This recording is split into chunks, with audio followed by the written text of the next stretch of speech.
These are bullet connectors. Now these are probably the most commonly found connectors in the RC world today, just because they're cheap, compact, and they can handle current so well.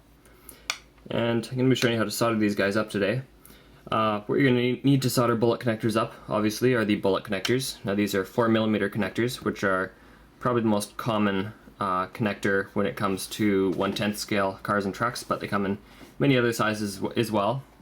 And with those, I'm going to be using some 12 gauge silicone wire, again, probably the most common with 1/10 scale cars and trucks, and some 5mm red heat shrink tubing. We're going to be using some 6040 rosin core solder. It does contain lead, so just make sure you wash your hands when you're done using it. And yeah, that's my favorite solder. There are other solders that'll work, but that's what I'm using. You'll need some sort of soldering jig, and I'm just using this one. I bought from Hobby King recently for about $4, and you just put the connectors in like so, and then you're ready to solder it up. So, or you just flip it around and you can solder a male connector. So it's a pretty good little jig for $4. I used to use a wooden block with a hole drilled in it, which worked pretty much just as well, but I thought I'd upgrade, see how this works.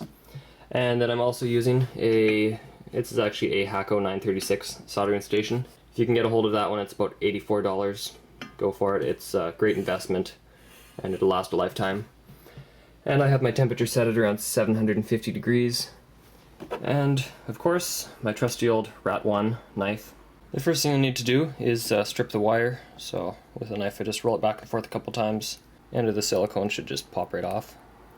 Now I have it set up in my soldering jig, and I'm just going to flip my fume extraction fan on and tin the end of the wire, just like this.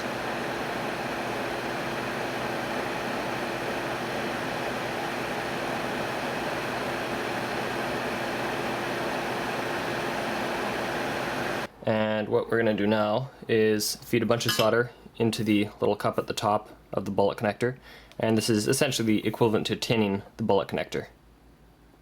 So I'll just touch the soldering iron to the outside, flip my fan on, and just feed solder into the top like this. It's pretty good. And then while you still hold your iron on, you just feed in your wire into the top of the bullet connector. Make sure the solder on your wire completely melts. Just give that a second to cool.